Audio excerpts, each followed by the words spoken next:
Good evening, everyone, and thank you for joining us for the Lents Neighborhood Livability Association meeting for October. A few announcements before we get started. Neighbor to Neighbor is this Saturday at 8:15 a.m. We meet in the closet next door. Neighbor to Neighbor, you can read about it on our website, and we have links to their site, but it's run by the church here, and we've partnered with them since our inception, and they help primarily widow women with little household maintenance things, so that they couldn't take care of themselves. or in some cases, but it's done by volunteers, and it kind of dovetailed with the type of work that we like to do to help people age in place in their homes, and it's all done without cost, and something that we're happy to do for our neighbors. And then West Rock, we have a cleanup every Saturday, and we've shifted a little bit later now that summer has ended, and so we meet at 8 o'clock at 9935 Southeast Woodstock. And it's a fundraiser for Court. Woodstock. The court was left off. What do I know? Different. I don't know. Anyway, weather permitting, we do a cleanup that lasts about an hour each Saturday, and it's a way they pay us to clean the street around West Rock, and that goes to fund things like the Thanksgiving dinners that we're providing. And then October 20th, we have the VFW monthly breakfast at the American Legion Hall, and a bunch of us get together there to support them. And I just wanted to thank the church and Community Connection Center. They have provided this location for us at no cost. They've been trying to get us to meet here ever since our inception, and eventually we came around to their way of thinking, and we appreciate them and they appreciate us. So anybody else have any announcements they'd like to make before I turn it over to our guests? Okay, so our guest speakers are Shannon Conley with the law offices of May and Freidenberg to discuss rules in the states. Bandana Shreppa with AARP to discuss their programs. He's not here yet. Okay, well. Traffic's a mess. And Yeah. Luba with Plenty Food and Deli, and Brian Smith, our latest addition. I haven't seen him either. He's right there next to you. Okay. He's into his notes. Our latest addition to East Precinct Parole and Probation Office. So go ahead, Shannon. How long are you wanting me to speak specifically? There'll be 3 presenters then? I think Luba was first. Oh, just Luba because- is first. Yeah. Okay, I'm sorry. Yeah. I don't know. Yeah, so, go ahead, Luba. Do you have to stand? No, you don't. You can sit. Yeah. Whatever you prefer. I don't know what to say. Who knows what the Plenty Food and Deli is? Who've been in Plenty Food and Deli? On 82nd and Audi, the We've store. been there. Everything is delicious. Okay. Well, Nayola invited me to represent us, and we are a family-owned operation, family-operated store. And it's not only store. It's we've been open in 2017 in March. Yeah. And it was a really small store. It was no coffee shop, just a little one table or 2 tables. It was a little bit, but our dream was to expand and have different variety of grocery store, have a huge bakery, a deli, a coffee shop, so people can come and have fresh pastry, fresh bakery, like bread that we always bring fresh from Grand Central. So in July 2019, this year, we expanded 2 more thousand square feet. So we have a nice sitting area for a coffee shop. We have a lot of new items for bakery. We have deli. We expanded more, adding more salads and stuff that is gonna interesting for people. And of course, product like a grocery store. We add in new product every week because I'm responsible for distribution and ordering. So we just got a lot of product from Germany and added more for Christmas.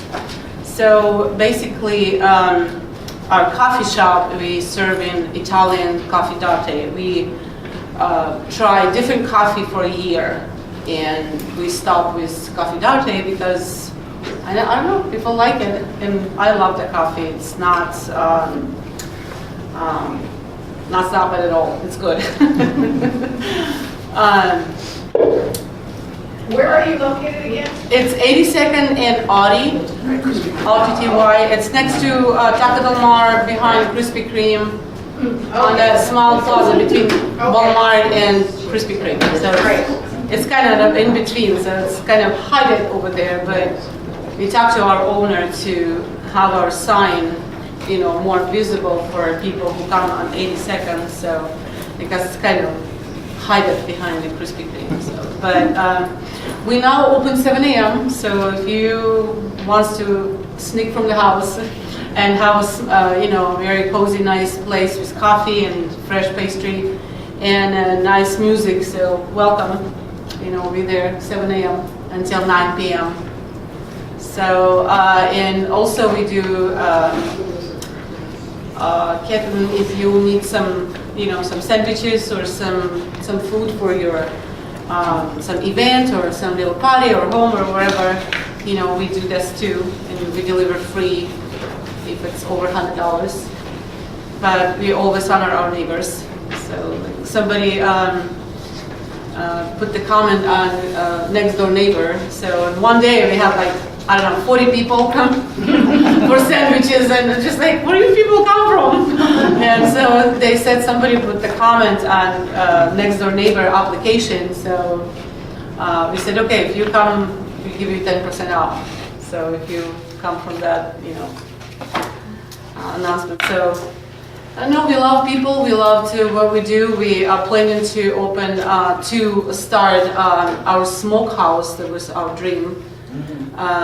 Probably next year, close to summer, it's going to be our own sausages, jerky, whatever, salami, all good, German sausage. So I probably can tell, me, my husband, and my brother with his wife, we all together doing this. So what else? Did you bring any menus? I have some. It's not updated because we're working on our website.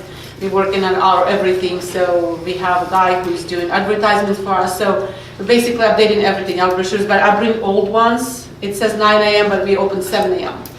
So and it's pretty much same. It's just probably more pastries but it's not everything here. So if you want to know more, you can always call us. And we have more cakes. New cakes, we add in almost every week or twice a month. We add in new cakes because it's all my sister-in-law. She's a chef. I'm managing. She's a chef and I'm managing. So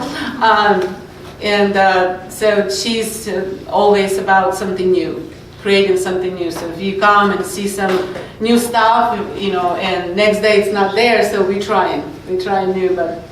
So far, people love our pastry, they love our store, and we're here to serve you. So, welcome, stop by who have never been there and see what we have. Okay. So, I don't know, Naola, what else I can add?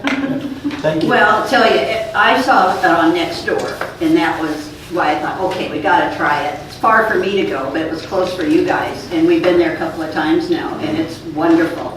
The pastries are absolutely beautiful, and they got cakes that are about this tall. Everything just looks so nice. But it's also a grocery store. The only problem is you don't know what it is because it's in a foreign language. It is in English too. And I forgot to tell you, Saturday from 11 to 2 we do sampling. So every Saturday we do different sampling. We want people to know what we have. We don't do deli sampling because you can sample deli every day. You come and say, okay, I want to try this salad, and so we will give you a sample of it. So, but sausages or different variety of food from different countries, we do one by one, like on Saturday. So someday we do sausages and pates, and other time we do like cheeses and sausages and sweets. So Saturday from 11 to 2.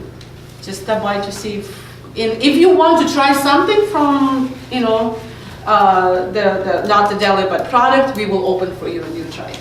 So we would like people to know what we have. So it's not like you come to the store and say, what is this? I don't want to buy it because I don't know. So we will open any drink, any product that you want to try. We don't care. We want people to know what we have. So Do you have the little gold cans of sardines, the little round gold cans of the sardines? I mean, I don't have to go to Wonder Salt and the we do have them. Yes, they are best. I love them. Oh, hallelujah. We have herring, we have smoked salmon. We are planning as soon as we have our, working on our big fridges, in the store, like coolers. We will have fresh meat, fresh fish. So we are working on a lot of stuff. So we are still working more and more. So it's going to be like supermarket, international supermarket. But it's not going to just a supermarket. It's going to be also deli and bakery and coffee shop. So you can have breakfast, you can have lunch, you can have dinner, you can have fresh food to go home, salads, and we have bitki, cabbage rolls, different salads. We have Korean, the marinated carrot. I just did it. I don't know if I smell, but like onion, fried onion. But I just did this huge, like 10 kilograms, the carrot, and left for the meeting. So we do everything in the store.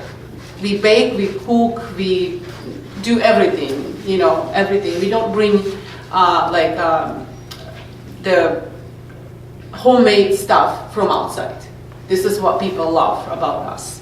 So a lot of other stores, primarily Russian stores, they bring some salads from outside. People bake piroshki and bring to the store salad. We bake piroshki, we fry piroshki over there, and it's all every day fresh. And next day it's half off. So we just put on sale. So we try to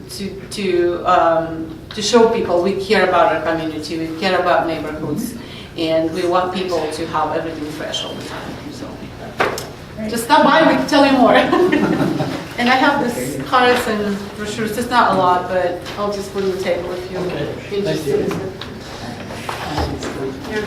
Thank you for listening. Thank you for inviting me. Well, to my time, should we go, or shall I know how much I should spend? I can take as long as you need. I think what we planned on was an hour. Yeah, well, there was on the agenda, I don't have one. Yeah, Let's see. You got the agenda in your hand. yep, an hour. All right. What I wanted to say, most of you know that I volunteer for Fort Kennedy, which is a day center for homeless veterans.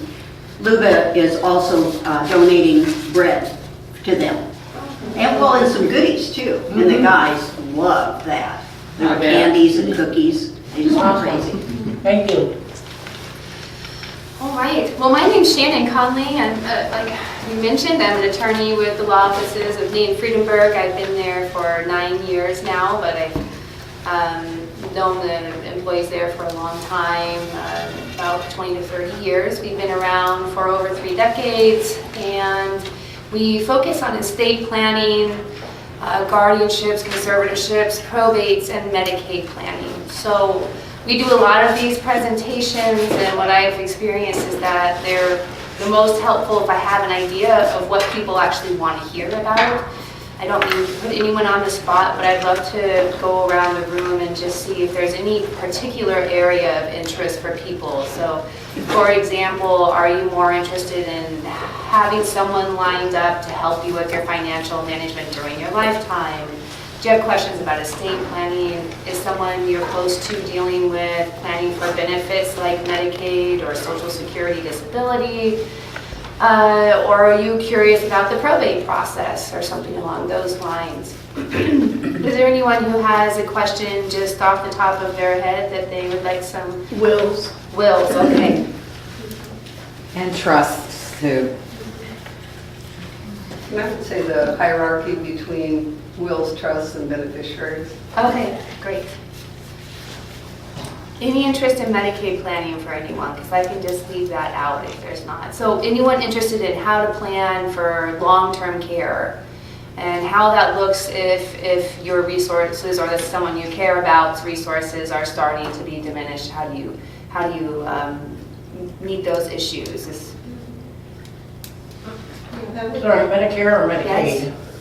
Medicare or Medicaid, either I could talk about. Long-term care is going to be Medicaid. We live together and we're both on Medicare, and our brother lives with us and he's with the VA. Okay. All right. Well, why don't I just spend a little bit on Medicaid at the end of the presentation then? All right. So I want to start first with just what you can do now for your planning, and this is not for your estate to pass at your death, but how can you plan for right now? I think this is often an issue that's overlooked because you're thinking about how can I get my wealth to my children or my loved ones, or how can I make sure my wealth doesn't get to that child or whatever you're trying to accomplish. Can you take it with you? Can you take it with you? Exactly. So we're often focused on those issues, but the reality is when you're in for the planning, in my experience, the biggest issues often arise when you don't have documents set up for someone to help you during your lifetime, as opposed to passing your estate when you die. So how can you make sure that you don't end up in a court proceeding or something along those lines if you need financial or health care assistance during your lifetime? So the two most important documents that you'll be filling out for that issue is the power of attorney for finances and the health care directive. So the power of attorney for finances is a document that names someone to manage your financial affairs if you're unable to. This doesn't mean you've had a medical event. You could have just been traveling and you need someone to go in and pay a few bills for you or talk to your Social Security or something along those lines. So the power of attorney, there are two different kinds. One is called a springing power of attorney, which is not effective until you actually need help. You have a doctor's letter. The other one is effective the second you sign it. Now, our office always does the latter. We always do a power of attorney that's effective right when you sign it. And this is why we do this. The problems that we've seen with the springing powers of attorney is, what if you are just traveling? A doctor's not going to say you're financially incapable if you're just out going through the hills of Europe. So if it won't be effective for non-medical related emergencies.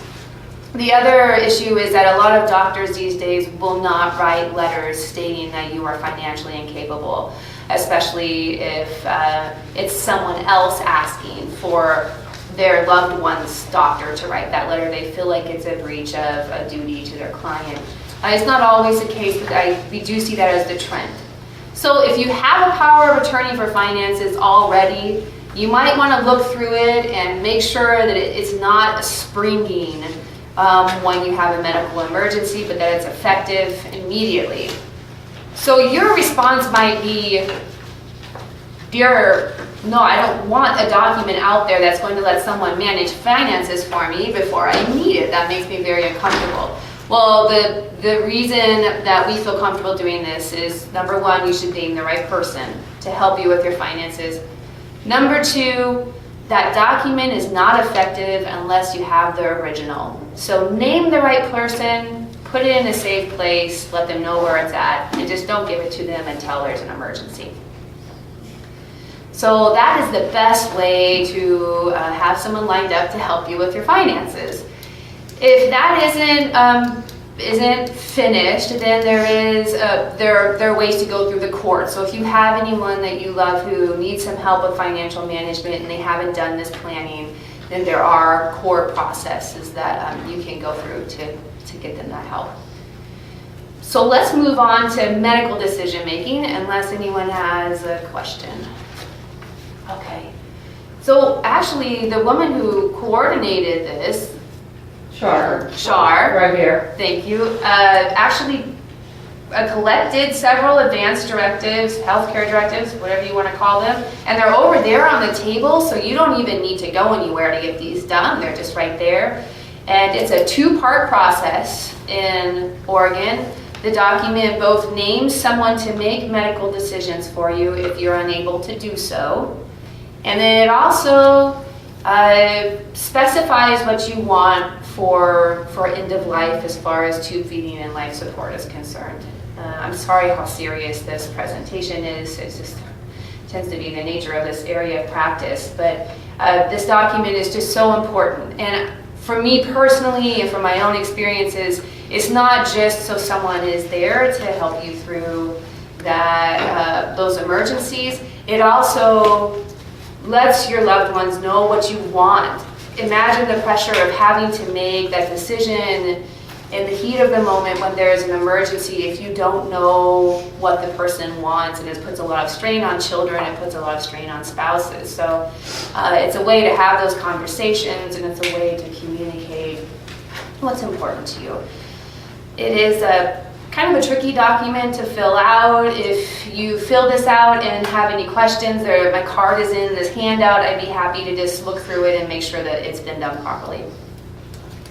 A healthcare directive, unlike a power of attorney, can be given in any form. It can be original, it can be copy, you can write smiley faces all over it, you can do whatever you want. It's still a valid document. So do that one. As things change, you can cross out and write new things in. Just, everything needs to be legible, and just having it done is the important bit. If you are naming someone, they're going to have to actually accept their appointment. So you can't sneak this on anyone, but so just know that it will be a conversation probably. And you'll want them to have a copy of it. You'll want your doctors to have a copy of it. And although you may name people in an order, I recommend naming 2 to 3 people on both the power of attorney and the healthcare directive. They won't necessarily actually be used in that order. You'll probably go into an emergency situation. A doctor who's not familiar with you will just start calling people to find someone. So just be prepared that everyone you name should be someone that you would trust with those decisions. Please be aware that certain religions have different feelings about these things. So if you're close to someone who you think would be good for that position, make sure they have the same ideals as you. All right. I'm sorry. This is definitely not entertainment. A very serious conversation. So that's for medical decisions. The healthcare directive, it's also called an advanced directive. It can be called a living will, a power of attorney for healthcare. It has many different names, but more or less it's just naming a person to make decisions for you and deciding what your end of life choices are. If you don't have this in place, again, there's a court proceeding that you can go through called a guardianship, or if you need to for a loved one. But this document is free, so much easier, and I'm sure, as you can imagine, the court proceeding is Painful. It sounds like someone has gone through it already. It can be contested. It can be contested. I mean, imagine being in open court on the other side of a loved one. I mean, it's always someone trying to help, and that's just not always understood. And it's embarrassing for people, and it's very challenging. And these powers of attorney and the healthcare directives, they're very easy documents, and they solve everything except for when someone wants to live somewhere where it's not safe. So they will solve every problem except for placement. Any questions about the healthcare directive and the power of attorney? On the power of attorney, I have one. Okay. On my stepmom, and she has dementia. I moved her to Oregon. Okay. But the durable power of attorney was done by our attorneys in San Francisco. But Oregon's accepted it. Great. So So it doesn't make any difference what state you have it created in? I find that some financial institutions just won't accept any power of attorney except for their own. That's a problem that's common. Sometimes they won't accept powers of attorney that are too old. We usually see the cutoff around 10 years. But in a situation like this, thank goodness she did it while she was still able to sign. Right. And it sounds like you've already gone in, had your name added to everything, so I wouldn't anticipate any issues. Right. It does terminate on when she passes, so it wouldn't Right. solve any estate planning issues, but Right. yeah. Right. No, out of state is fine. And I have had some, I think, maybe it was, I don't remember, I have had someone take it, accept it, but they wanted also theirs. Yeah, that's very common. And it might have been Providence, I can't remember. Oh, for a hospital, so that might have been a power of attorney for healthcare? It was everything. It was Healthcare, everything. and I've seen some states do that. Oregon typically separates out the power of attorney for finances, and then the healthcare directive is for medical decisions. One thing I would say about healthcare directives, or any documents for making medical decisions, the hospitals are very accustomed to seeing a standard Oregon form. And the level for capacity for signing that document is very low. Your mother-in-law may still have capacity to sign that document. But in an emergency, they're going to want to just flip through it in about 2 seconds and find exactly what they need. So the only comment I would have about out-of-state health care documents is that it may be prohibitively cumbersome for the medical professional. She does have an Oregon Pulse and a directive. Good. With her doctor. Great, perfect. So it sounds like you planned well. Yeah. Okay, so that's generally what you want to do planning for just your affairs now. I have a healthcare directive, I have a power of attorney, my niece and nephew in their 20s have them. This is not something that's age related, it's just for an emergency, it's good to have. Now planning for the transfer of your estate. Let's move on to how can you make sure everything goes to the people that you have intended. So let's just start with the 3 options. We have something that I'm a quilter of what I call patchwork plan, and then we have something called a will, and then we have the trust. So those are the 3 options. You said it very eloquently that you're curious about wills, trusts, and then beneficiaries. Now, what that means to me is that you understand that there are different types of assets. There are assets that are subject to probate or a trust, and then there are assets that never get involved with wills or trusts. Those are going to be assets like life insurance policies, retirement accounts, joint assets, beneficiary-driven assets, just generally like pay on death accounts, transfer on death accounts. All of these assets will never be impacted by a will or a trust. They supersede anything that you would put in your will or your trust. So again, anything that has a beneficiary designation, unless you change it, it's just its own separate thing. And so what the patchwork plan is, which is good for a very simple estate, is that you just make sure everything has a beneficiary designation. So for example, let's say that you have a retirement account, a bank account, and a house. And so if you were wanting to keep this simple and you felt like your assets weren't going to change, so no risk of accidentally triggering some probate issue, what you could do is make sure that your retirement account has a beneficiary designation. So you could say my husband, if he predeceases me, then my children. And if I have none, my mom and dad. That's just an example, of course. And then for the bank account, I'll put my husband on that jointly. So when I pass, it just goes to him. And then for the house, Oregon allows something called a transfer on death deed, where the house can pass automatically to whomever I designate without a probate, without a trust. So it's about a $300 to $400 document. You never have to go through a court proceeding or a trust proceeding. What's the name of that again? Transfer on death deed.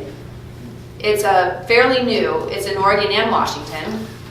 And you can name someone who will inherit, or you can name two people. Just keep in mind that if you want, for example, say I have two children, the house is going to them, one of them passes before me. If I want that to go to my grandkids, I can't use the transfer on death deed because everything would just go to the surviving child. So there are some complications with this option, this patchwork plan. Number one, what happens if there's a simultaneous death and you only have one other person named? I just have my husband and we both pass at the same time, then this plan falls apart. So it's not perfect, but it's better than nothing. So that's kind of what the patchwork plan is, better than nothing. It's called a patchwork plan? That, I call it that. Because you're just doing it piece by piece, you're getting it to try and stay out of probate. Okay. So the maximum, excuse me, the maximum is 2 people that you can put? It depends on the asset. So a jointly held asset is just most commonly you're only going to want to have you and your spouse, or but it has some sort of right of survivorship. So when one person dies, it goes to the remaining people. You could have 3 people on it or 4 people. But say I want my husband to be the only one who inherits my house, my ownership in the house. I would only want his name on there. And I haven't done a transfer on death deed or anything. It's just a jointly owned asset. What happens if we both pass? Then that house has to go through probate because no one else is named. So it takes some very careful planning to do a patchwork because it's kind of a landmine of issues. You would still probably want to talk through it with an attorney just to make sure that you have it done correctly. But as far as the overhead for estate planning, that is definitely the least expensive option, is this patchwork plan. And it's a good plan for some estates. I think that the next two I'm going to explain as a comparison. So the will and the trust. What's the difference? What are they? Let's start with the will. The will is a way to pass your estate through probate. Kind of see a hand of how many people have actually had to help a family member through probate. So a few of you. Yeah, it can be a very complicated process, and it does tie up the estate quite a bit, which I'm sure the people who have gone through that would agree with me. What I found, it was very expensive and it was Yes. very quick. I mean, it didn't do anything. The average probate. They didn't do anything. The average probate in Multnomah County is $10,000. So the will on the front end is really very simple to put together. It's a very simple document. It's affordable, and there's nothing wrong with probate. I still have a will just because my assets are changing a lot and it's a better fit for me right now. But when you go through the probate process, the person you've named has to go through the court to be appointed, and then they have to wait out a minimum of 4 months to wait for the creditor claimant period to stop. So if you have someone in your family who is dependent on you, assets may be tied up, usually for 6 months or more. And then some partial distributions can start coming out, but I wouldn't anticipate having the probate done for about 6 months to a year. Sometimes it goes longer than that, depending on the size of the estate. There are some benefits to probate. If you have a complicated family dynamic, that is almost a better way to solve that, is just in front of the court. If you have a business that may have some legal issues, it's better to do it in open court. If you have several creditors, it's a way to cut off how long they can bring claims. But generally speaking, when you do a will, it's It's great for when your assets are still moving around a lot, maybe you're in your 20s or 30s, maybe you just had a family and you're wanting to do some planning for them. But you really are delaying the majority of the work from when you pass. So a lot of the burden of passing your estate will be on the shoulders of your loved ones or professional, whatever you're naming. Now, a trust is pretty much probating your estate during your lifetime.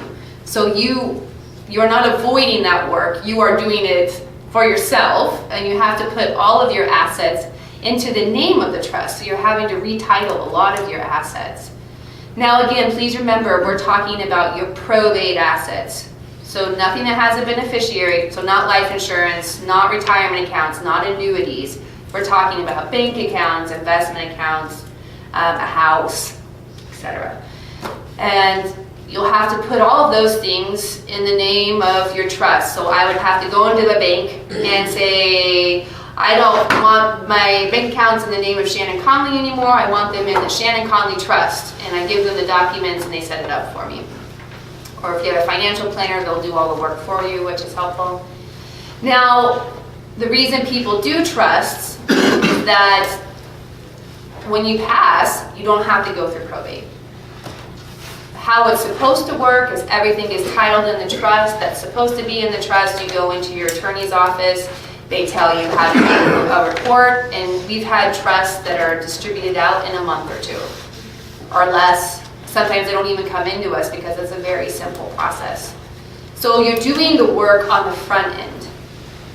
Another benefit to a trust is that you can avoid the court proceeding I was telling you about. When I was talking about the power of attorney, I was saying that that's a really good way to avoid a court proceeding. A trust is an even better way because you'll have someone designated in your trust document to manage your trust assets if anything were to come up.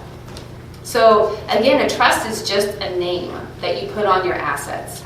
You would continue to manage the assets as an individual, but it is a pretty involved process in the beginning and it's more expensive than a will. In the long run, it's less expensive because you don't have to do a probate.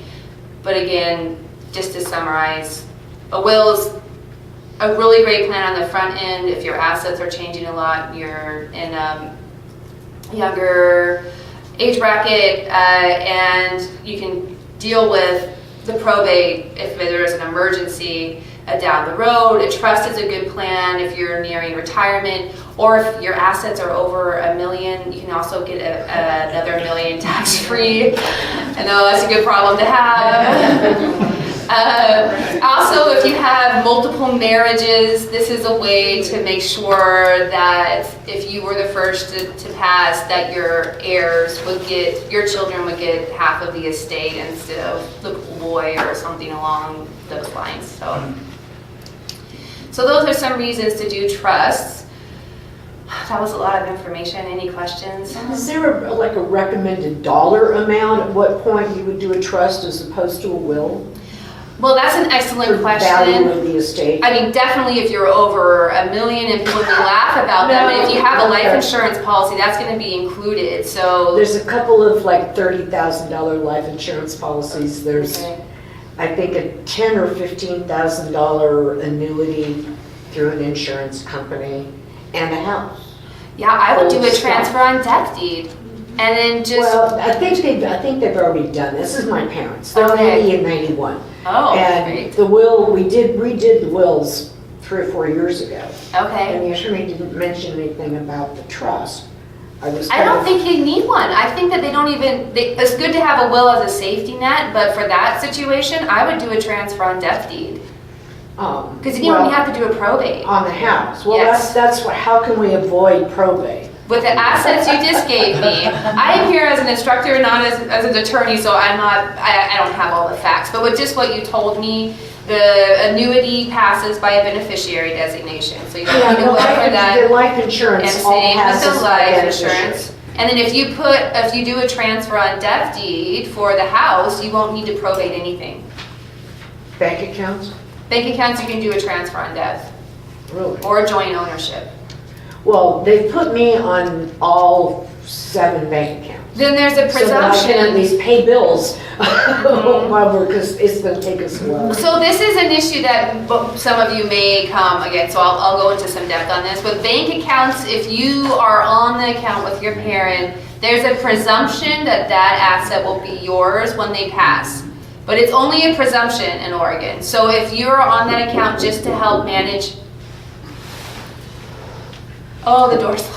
Yes, it is. If you're on the account just to help manage the financial affairs for your parents, then anyone else in your family or another person could come in and say, actually, that's an estate of the probate and it should go to everyone. It's cleaner to either have your other joint owners state that I want you to It's in the have will. this. No, it's in the will, that they put me on all of their bank accounts because somebody's got to be able to pay the bills when the last parent dies. But in the will, it says that you are receiving Yeah. everything. So then, No, in the will, it says that whatever's in there gets split 4 ways, or 3 ways. However many adult children are alive at the time that my last parent passes, all of So- the assets get divided equally amongst however many of the 4 children are alive. yeah. You know what, Penny? I couldn't write any checks until after my dad died. I couldn't write any checks on the joint account. Well, you're probably the agent under a power of attorney on the account, right? You probably, you were the POA, a power of attorney for him, because the a power of attorney terminates on death. Joint ownership doesn't. She'll actually own the accounts. Yeah, Okay. no, but the will states that I am to pay the bills, I'm the executor, and I will do all of that stuff. But whatever money is there in excess of paying the light bill, the water bill, and the gas bill is divided equally amongst the children. If you don't do a transfer on death to all 4 kids on the bank account, then you'll have to go through probate or small state affidavit or some affidavit of heirship, some sort of process. So you should, it sounds like maybe you should go talk to someone. Yeah, well, yeah, and see, and this was an attorney, our attorney told us to do this. He probably just assumes you're okay with the probate. Yeah, we don't want to do probate. Yeah, who wants to do probate? No one on around here with siblings. People, parents will come in and they'll say, well, I don't want to offend my children and by not naming them. I'm like, this is not an honor. This is very hard work. No, I just got it because I'm old. Oh. It's like, can't the baby do it? She's You'll gonna get live usually longer does than get I stuck am. with that. Let the baby do it. All right, I'm gonna take this question and then I'll go Okay, over. back to this transfer of debt deed. Okay, I have 3 children, Okay. okay? So I would put the 3 of them on that transfer of death deed. Well, let me ask, who do you want to have their 1/3 share if one of them passed away before you, heaven forbid? Would you want it to go to your other children, or would you want it to go to your grandchildren from that child? Oh, gotcha. So if it went to children, you wouldn't be able to do it? I would recommend a will if that's the situation. Okay, oh, will, so then, okay, unless you, okay, I see. It's, we have not been able to find a way around that, unfortunately. Great for an only child. Yeah, it's great for an only child. Or some people want it to go to the surviving children. It's a little bit less common though. Okay, so there was a second question there. In setting up a trust, do you have to go back and change anything named on properties to the trust name? You do. So the assets that you typically, there's a 2-part process in transferring the assets into the trust. This is a really good question. You know how I was talking about these non-probate assets like the life insurance, the retirement account, the annuity? You may actually want to change the beneficiary designations on some of those accounts to the trust. To the trust. So you may have to make some changes on that, but not ownership. And there's a lot of details involved in that decision, so you would want to talk it through with someone. But for the probate assets, so the house, the bank account, investment accounts, you would need to retitle those. So if you have a primary residence and rental properties, you would need to retitle those. Your attorney will do that for you. It's very simple. Okay. Real property is easy. It's the bank accounts where they won't give your attorney access to that. So unless you have a financial planner, you're going to be in the bank doing some rearranging. Another well, it's really a comment. I had to take guardian and conservatorship of my parents out of state, Oh, and then I had to bring them here. oh, she did the transfer process too? Yes. And so one of the things that I would want to say in this group, if you can get your parents to give you guardianship willingly, please do it. It costs me $30,000. I'm not surprised. This is what I see. And when I brought them to Oregon, the guardian and conservatorship, everywhere I went, I had to take the original notarized document with me, not a copy, but I had to have that The document. certified court document, yeah. So, Yes. word of warning. Well, and I think that's a very important comment. I really can emphasize how important the power of attorney and the healthcare directive, and maybe even a trust, because you can avoid the protective proceeding altogether then. And you're absolutely right. What I see is once you file for guardianship and conservatorship, if your parents or your loved one is not in support and they object, I usually find that it's drawn out for 6 months to over a year before anyone is even put in place, and it's very It's a year. stressful. 1 year. Yeah, I'm not surprised, and 30,000, I've actually seen anywhere like 60 to 90,000 on these contested matters. There is no winner if you have to There go is through not. a court proceeding and the person is not supportive. Again, while they can, just make sure the healthcare directive, power of attorney, and potentially a trust is in place. I had to hire an attorney for myself, for my mother, for my father, and hire a social worker in order to get the guardian and conservatorship. Even when Because it's of obvious. Even because of the Yeah. Alzheimer's And situation. people are it's a very common symptom of dementia and Alzheimer's is paranoia. And it's very, very stressful on relationships. I don't need to tell you. But just a word of warning. Yeah. Speaking of that, my dad and my stepmother as well, my dad has passed, and Nancy, I sold my dad's house, moved her to Oregon like 4 years ago. She has Alzheimer's and dementia.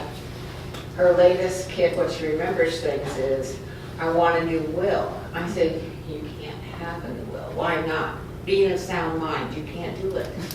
And so she says, okay, well then, bring your girlfriend over, that's a notary, and I don't want to leave your brother any money like your dad wanted. I want you to leave it to my brother. So I just play along with it because Well, I have some. if there is any money left, I will have to split it the way between the kids. I don't know the estate planning, so I have to see that to see, but this will be very interesting for you. The guardianship statutes specifically say that a protective proceeding like that, like a guardianship, does not take away a person's right to do a will if they are able to do so. Each different estate planning document has a different level of capacity, and she only has to be in one moment able to generally say what her assets are, who her kids are, and say who she wants to have those assets, and she has capacity. Well, she has no kids. It's just me and my Or my brother. even being able to say that. She wants her brother, okay. So, Because- and I would definitely, with her, the other members being disinherited and everything, it sounds like going more to you, you probably don't want to be involved in that process. Do not call the attorney, don't try for it there. When she remembers, half the time she doesn't even remember my dad's gone. But when she does, like, when she has lucid moments, and it's like every 10 or 12 days, when she remembers, she doesn't remember, and she'll say, did I ever change my will? Yeah, you did. Oh, good. And then, bring it to me, I want to see it. Okay. And then I ignore her, and then she'll forget about it for a couple months. But just yesterday, she goes, bring your girlfriend over. I want her to notarize something for me. I said, what? I'm kicking your brother out of the will and putting my brother in. I said, okay. Well, the court is really going to want you to maximize her independence, and if that's something she's consistently talking about, you almost have an obligation to help her finish She that. talks about it every 3 or 4 months. Then I would just get her an attorney and stay out of it. Okay. Okay, because she's in an Alzheimer's facility. Okay, yeah, it's as long as she's lucid in the moment.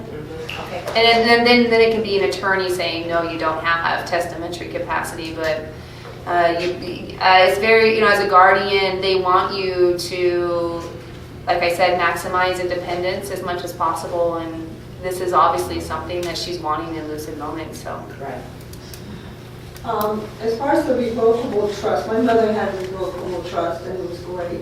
Oh, great. Now, question is, about how much would that cost here in Oregon? It really depends on the firm. So the least expensive is going to be like a solo practitioner. Sometimes the product isn't quite as good, but it always just depends on who you've hired. Then there are like medium-sized shops, like our shop would be considered medium-sized, which will be less than the downtown firms. But then the downtown firms are more expensive. So I usually see it ranging somewhere. I'm always hesitant to do price because it really depends on the size of your estate, the complication of your assets, what kind of sub-trusts you need. But I usually see it in the community somewhere between 3,000 and 10,000. 10,000 would be the downtown firms. Okay, good. I was curious because yeah, it was great. It was great. The problem that we had was that a couple of my sisters did not want to leave the house. And I was a trustee, and we tried to work with them, and we were very lenient, considerate and lenient. Live to regret it, but finally had to go to the attorney, and the attorney said, if anybody, you all do this, they can be sued, and then they'll have to pay for all the attorney. And that then, completely changed. So if you're just doing a will, I would recommend that if anybody interferes with the carrying out the will, that they be dropped from the will immediately. And I think you could put something like that in there. Absolutely. I was shocked. Trust me, I never expected that from members of my family. I cannot tell you, Yeah. I see that day in and day out. I hear families say, my family's not like that, and probably the majority of their families won't be like that, but it really just takes one person to make you, so you're not in a position to grieve. Yeah, and And I was a trustee, and I had to deal with all this, and it was well, you bring up an interesting point about sub-trust, because we really haven't talked about that much, and these can be in a will or a regular trust. So they're kind of like a Russian doll, where you have like the big trust, and then inside that the other little trusts. And so it sounds like you had a sub-trust for your sister because she was not financially capable. And so you managed that for her. She just didn't want to. Distribute? I was a trustee, and they just didn't want to leave the house, okay? They lived in the house. They They lived in the house. Yes. So your parents had a trust that you were trustee of, and you couldn't distribute it out because your family wouldn't leave the house. That's what I'm saying. I was really, Okay. gave them an opportunity to move out, and blah, blah, blah. And finally, when it, was too much, then I had to go and, basically get the attorney involved and explain to them that they could be sued and blah, blah, blah. But it was really unpleasant. So Oh, yeah, no, it's not good for definitely, at that point, I decided, boy, I've got to put this in my will and make it real clear that if anyone, tries to not, Contest the will. or just, do anything not cooperate. Well, so this is what I would recommend in this situation. If you have someone that you don't want to inherit from your estate, you need to do documents that specifically say that you are disinheriting them. It can be said nicely. It can say, I leave you my love and affection, or something along those lines. Well, the thing is, let's do say, that for also. example, in our case, all right, we didn't expect this, number one. So let's say that I write my will, okay, I want to be able to put there, because my kids could just all get along fine and have no problems, but after experiencing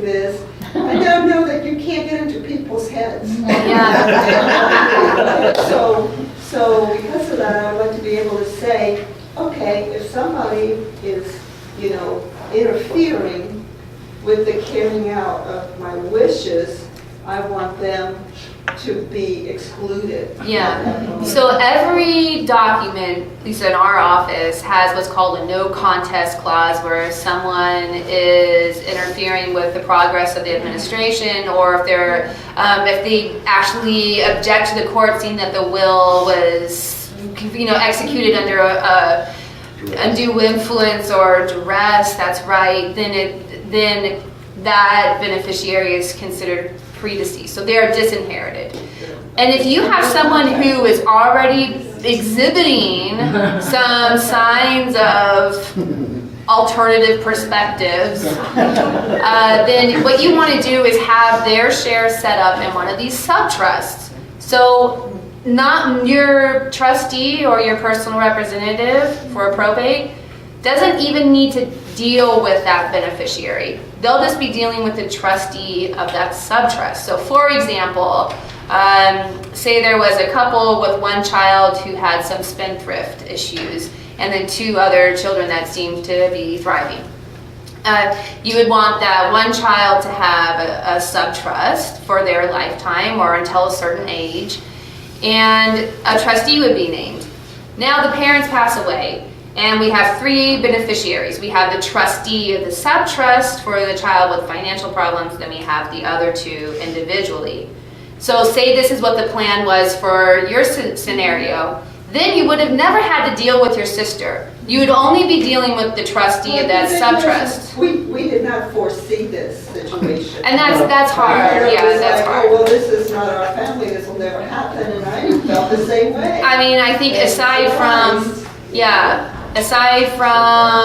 being, identifying these people, doing the no contest clause, doing subtrusts,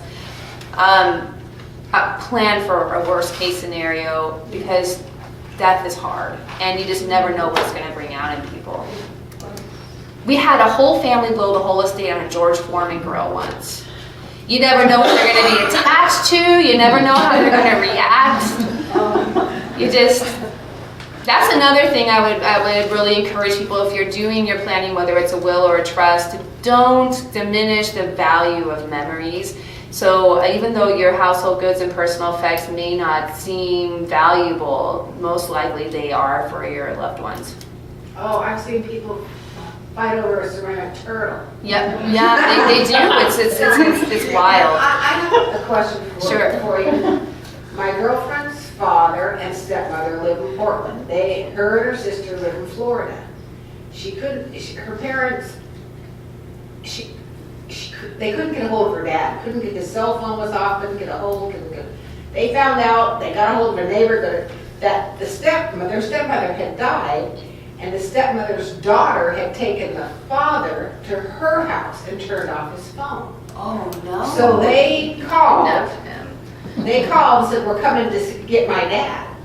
Well, when they came to get there, she didn't realize that his dementia, she said she doesn't know if it was dementia or he was just so drugged up.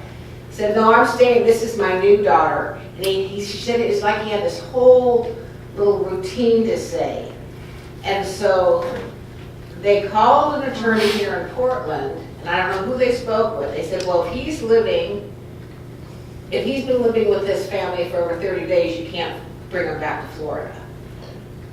And so last week they had to go back to Florida without her dad, and I told her, I'm going to find the name of somebody that I can help you guys, because she said if she wants his money, she can have it, but she's not going to have our dad. Yeah. And, that's horrible. and he has a whole bunch of money in his name, and the next door neighbor told her that the daughter, the stepmother's daughter, took him to the bank and had her name put on stuff. Oh, well, That money's already gone. as this woman will know very intimately, what you're going to want to do is get an attorney in Florida and one here, and try to actually get him back before before you apply for the protective proceeding, because most likely that's gonna end up in a protective And she said, proceeding. we're just gonna bring her brother-in-law back and we're just gonna Do kidnap him. it, do it And I said, sooner than later, because that money will just be gone. Yeah. She said they're gonna kidnap him, they're just gonna kidnap him. Oh, I can't advise for that. What are you arrested? She was for taking my dad? You didn't How hear did you that. I didn't hear that. That's what she said. Well, I wanted to talk a little bit about Medicaid planning with the few minutes I have left here. And I do have a few minutes left still, right? So I am told 7:45. Okay, so let's talk a little bit about Medicaid. Now, Medicaid is a state benefit, and it is the only option to pay for long-term care services outside of just private paying or long-term care insurance. So what do I mean by that? Medicaid will pay for in-home caregivers, they'll pay for residential care facilities, adult foster homes, memory care, and it is a needs-based benefits program. And so when people hear Medicaid, they usually think you have to have nothing to be on that, and actually there have been very expansive spousal impoverishment laws that have been passed in Oregon, and you do not need to be destitute to qualify for this benefit, and there is a lot of planning that you can do proactively to make sure that your loved one's estate is not squandered on care when Medicaid would actually be a better option. I am not here to tell you ways to get around the law. This is legal. These are actual laws that have been passed in Oregon to help people age with dignity and for their loved ones to not to still be able to preserve their estate. So let's talk a little bit about that. So for the actual person who is applying for Medicaid, they cannot have more than $2,000 in their name, and they also can have some exempt assets, a primary residence, so you can own your own home and you can still qualify for Medicaid. You can also have one vehicle, you can have household goods and personal effects. You actually can have some like joint assets. There are some exceptions in there. And if you have a spouse, they are allowed to keep up to approximately $116,000. And they may actually be able to own some sort of Medicaid annuities or other assets as well. So let's say the standard family, there's a married couple, there's a well spouse and an institutionalized spouse. Those are legal terms. So the well spouse would be able to keep potentially up to $116,000. Let's make it her. In her name, she can keep a house, she can keep a car, and the institutionalized spouse would have care provided for him in the home or in a facility setting. And so there are also options to help not only preserve assets for the marital community, like I was just talking about, but to actually preserve assets for your dependents and caregivers as well. So in addition to the house, the money to the well spouse, the car and the household goods, and potentially a few other assets, you may also be able to transfer your house to a child if they're living with you and providing you care before you go on Medicaid. Typically, a transfer like that would disqualify you. So what does that mean? Say you are needing to get long-term care, which is an average of $8,500 a month, so it's not cheap, and you want to go on Medicaid, so you give your whole estate to your child. That's not effective Medicaid planning, and you would be disqualified because of those transfers. So you can't just give your estate away and then go on Medicaid. You have to spend it down or do some sort of creative planning like I'm talking about. Can you sell it for $1? Nope, can't sell for less than fair market value either. Oh, okay. But there are some exceptions. So this is that you can transfer a home to a child if they're providing care for you for 2 years. 2 years. Yeah, 2 years. And so that's a way to, even if you need to go into an expensive level of care like this, that you can still give something to your children. You can also give assets to a disabled child without a penalty. You can give assets to a minor child without a penalty. So there are some other exceptions. What we see a lot in our office is a married couple comes in and they are in the early stages of a diagnosis for one of the spouses. And so what we often recommend is that the assets actually be transferred into the well spouse's name, just because practically speaking, at some point, they'll need to be doing the financial management. But we also say that if the well spouse has done all this planning, the assets are in her name, and the husband, who had just recently had a diagnosis of dementia, only has $2,000 in his name, he goes on Medicaid. What happens if the wife passes first? It's not uncommon because it's just so stressful to be a caregiver. Then all of that money goes to the husband, and he's disqualified. In his moment of need, he just lost his wife. It's a very difficult process to get on Medicaid, as some of you know, I'm sure. And so what we do is the wife can have her estate that's now in her name go to the husband in a special needs trust. Has anyone had any experience with special needs trusts? It can hold assets and preserve eligibility for needs-based benefits. So for example, this husband could inherit all of the assets in the wife's name, have it held in this special needs trust, and he would stay qualified for Medicaid. He would remain eligible for Medicaid. So in this example, the wife has probably spent down to $116,000 approximately. Husband has gone on benefits, on Medicaid. Then she passes away first. The $116,000 or whatever it is at her passing goes into a special needs trust. The husband can benefit from that, stay on Medicaid, but benefit for his supplemental needs like traveling, entertainment, haircuts, etc. And then when he passes, whatever is left in the trust goes to the children. So that's just an example of a common plan that we have when one spouse is going to need care. Can this work for sisters? Are your assets commingled? Okay, the disabled sister has signed over the house to the sister who's been providing care for the last 8 or 9 years. The disabled sister, I think, is close to 60. Janice is probably around 50. And she's needing a higher level of care than what the family is able to provide. She's obese. They can't get her in and out of the freestanding clawfoot bathtub anymore. Wow. Yeah, it's an old Victorian house. There's issues. But she gave Janice all the asset in the house many years ago. How many years ago? Oh, 8, 9.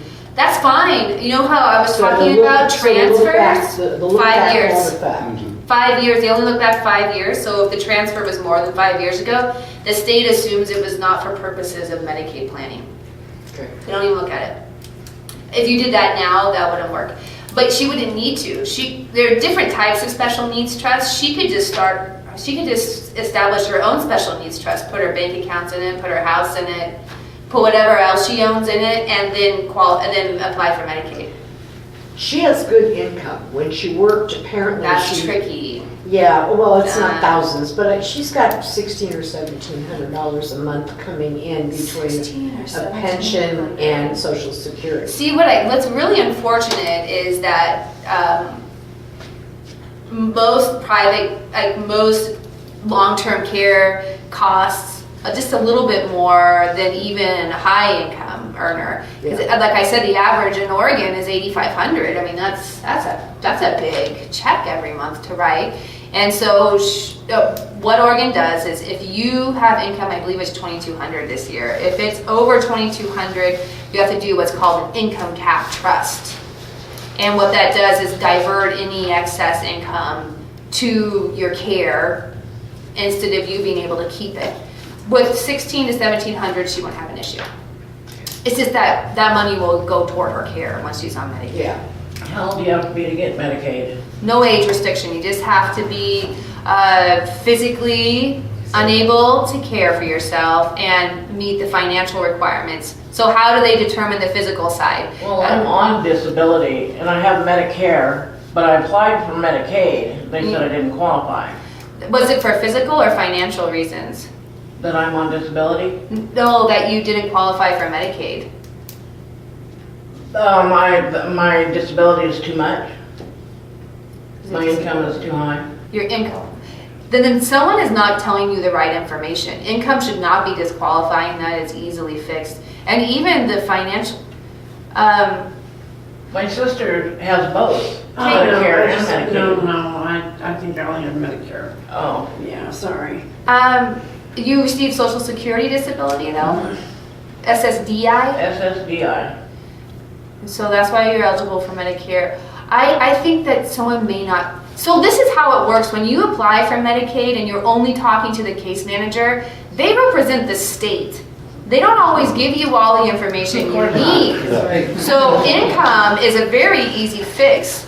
Assets, typically speaking, are also a pretty easy fix. So my guess is you are actually eligible to have, it sounds like you both live in the home, to have in-home caregivers. Well, yeah, I have If you don't- I'm basically my brother's caregiver, but she helps me out with it. But I own the home. Oh, so you're working. Nobody. No one's getting paid anything? Oh, yeah, my sister gets Social Security, regular Social Security. My brother gets his VA pension. No, but no one's employed. No. Nobody. So no, you guys are all providing care for each other and no one's getting paid for it. Yeah, so I think that, you know, my card's in this thing, just give me a call. All right. And, because you can get paid by the state for being your brother's caregiver also. Yeah, then how long have you been? But that might mess with her benefit. It might, She's but on it's- food stamps. It might mess with your benefits, but if it's below the substantial gainful activity, which is roughly 1,200, which my guess is it will be, then it won't impact your Social Security disability. There may be an adjustment in the amount she receives, but getting the care, you want caregivers to come in, right? It would definitely pay for It wouldn't hurt caregivers. sometimes. Yeah. Yeah. I mean, I ended up in the hospital for 4 days. If my sister hadn't been there, we'd been SOL. It just happened, for some reason, I had 5 days of his medication already Yeah. set up when I happened to have a kidney stone issue, and because she wasn't aware of the medications, the regimen that he takes and how often and, you know, all that. Well, if you're not having any physical issues with qualifying for Medicaid, it sounds like this might be an easy fix, but I don't have all the information. Yeah, okay. I was gonna call seniors and aging disability Yeah. services to ask them, but, You know who it might be even easier to get a hold of is Disability Rights Oregon. oh, okay. Yeah. Okay. Any I other have one questions? Cherry question. Blossom. Yeah. Back to my Betty. stepmom. Over When at I Cherry sold my Blossom, dad- the aging and sold disability my where I dad's go. house, Yeah. We, No, that. That's Medicaid. I'm sorry, That's just one not- That's second. not where she needs to go. No, go to legal No, aid or absolutely not. disability They're rights. the ones who told her she didn't qualify. Yeah, she needs to go to legal aid or Disability Rights Oregon. Not, Disability don't go to the Rights state. Oregon. They represent the state. They're often very good people, but they're overworked and not always informed. And then also they are state employees. They represent the state. So go to someone who represents you. Sorry. Okay. okay, so, so Nancy is in a care facility, not a foster home, but the other one. Yeah. You said it earlier. Residential care Residential facility, care yeah. facility. And I'm paying them, I'm writing a check for $7,000 every month. Oh, Out of So- your pocket? No, this is the money I sold my dad's house for. okay. I don't have, are you kidding? No. So, I've seen it happen. oh. I've seen people take out loans. I know. Yeah. To pay for family care. Oh, okay. Well, I'm not doing that because she gets $2,000 a month her own Social Security, and she gets $1,200 a month for my dad's veterans benefits. So I'm only kicking in like $4,000, well, it depends on the month, anywhere from $4,000 to $5,000 extra to pay for the facility. So she needs a lot of care. Yes, so we're getting down to maybe she only has a year of money left or so. So I was told that I can't put her in a different facility, because this is pay yourself facility, which they're wonderful. It's not on the Medicaid facility even? It's not. She's building, Oh, she's no. building one right next door, but I'm just. When's it gonna be done though? That's just it. I'm just real nervous. how You that's should, gonna work. I would not wait to move her, because I'm sure you're aware, it sounds like you have a lot of experience in this too, that most places worth living have a private pay period. They aren't legally allowed to, but they do require, or they just say they don't have a Medicaid bed. You usually need to private pay anywhere from 6 months to 2 years before they'll let you into a Medicaid bed. And so if you Right. don't move her now, she's not gonna end up in a very nice place. Well, that's what I'm worried about, but I spoke to the owner about it today of her facility, and she said, don't worry about it. Of course not. What does that mean? That's what they always And I said, say. Rashida, what do you mean don't worry about it? We're down to like 100,000. I need to worry about it. I either need to move her. She goes, don't move her. That'll be too hard on her. No, She's no. been with us forever. Don't do that. But if they're not Medicaid approved, The new one's gonna be but if they're Medicaid. not Medicaid approved in the old one, who's at now? Shoot, they're not. And she accidentally outlives her hospice referral that you just got, and Oh, that she's on one's not hospice? done, she's on the street. She's on hospice. Just went on hospice last month. But I've seen clients go on hospice for 4 years before. Yeah, oh yeah, they can live forever. I'm not trying to undermine the difficulty No, no, no, I of just don't know moving, what because it the hell is to hard do. on them. I know. And Because, I mean. I would get them to nail down when that facility is going to be Well, her finished. caretaker told me, And- she goes, don't worry about it. Have her see to write you a letter. She'll write you a letter. And make them confirm that she'll remain in a single room if she's in a single room now, and that they guarantee that she'll have a Medicaid bed. And if they can't give that in writing, I would put in writing that if they can't guarantee the opening date, that if they're not Medicaid approved, that they really can't even. Yeah. That sometimes places will let you just stay at no cost and then pay back once that you get into the Medicaid room, but this is all up to their discretion. Right, So. right. And they're wonderful people. I mean, I could not care for her. I would put a pillow over her head right now. They are so patient. Oh, they are just wonderful people. And they know her so well. They know she's sick before she knows she's sick. Well, that means a lot, but I mean, if she can't stay there once she runs out of money, and you're thinking that she's gonna run out of money, then that's an issue. In a year, but the owner told me, don't worry about it, so. Well, you I need think that in that was- writing. Yeah, you're You right. need everything in writing. That starts scaring me. Maybe she feels like she's gonna be gone before she run out of money. It No, just- not no her, one- the facility. no Mom one doesn't has know that she's crystal gonna ball. run out. I've gone over time now. No, maybe I think she's gonna be gone before she runs out of money. Oh. Just because she's in hospice doesn't mean she's dying. No, because we see That people is on and so off true. hospice all the time. I'm surprised she's on hospice myself, but it's just. Well, maybe So the medication. before we move on, Neola has a question. When I started doing a will and some of that, a friend told me about this, it's called BioGift. And you put this on, I carry one, and one is on my refrigerator, which is where EMTs or the police or anybody know to look for anything, like an advance directive. That is a big orangey thing, The and it pulse? should be That's on your That's a refrigerator. pulse. That's So called they a know. pulse. This, Not an they advance are directive. notified when you die. They will come and pick up your body. They will use whatever parts for science that they want, and then you're cremated, and they know who I want my ashes sent to. And then my family can do whatever they want. Well, we have a niche, so, but you have to pay to have that opened up to put you in there, which I Yeah. didn't know. But as far as having, burial or anything like that, it's It's done. no cost. You know, if you donate to OHSU too, they have a really beautiful ceremony for the family for that too. Just there are options. People are being turned into fertilizer now. I don't know if you've heard about that.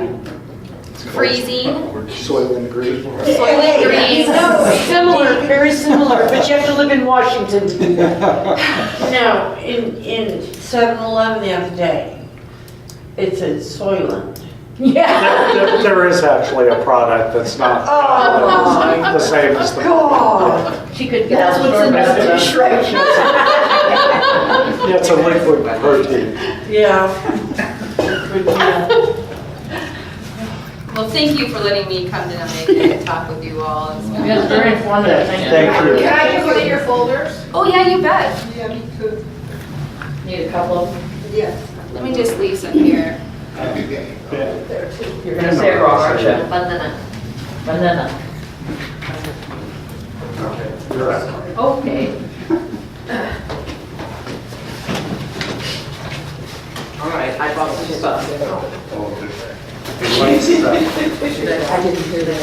Yeah, You sure? I don't want you one? Nope. Could I have one for my neighbor? You can have one for your neighbor? There you go. Actually, I need one for Don I think I'll just Harrell. leave it over There there. you go. I guess I'll take it. Sure you don't want it to bath or anything? You're okay.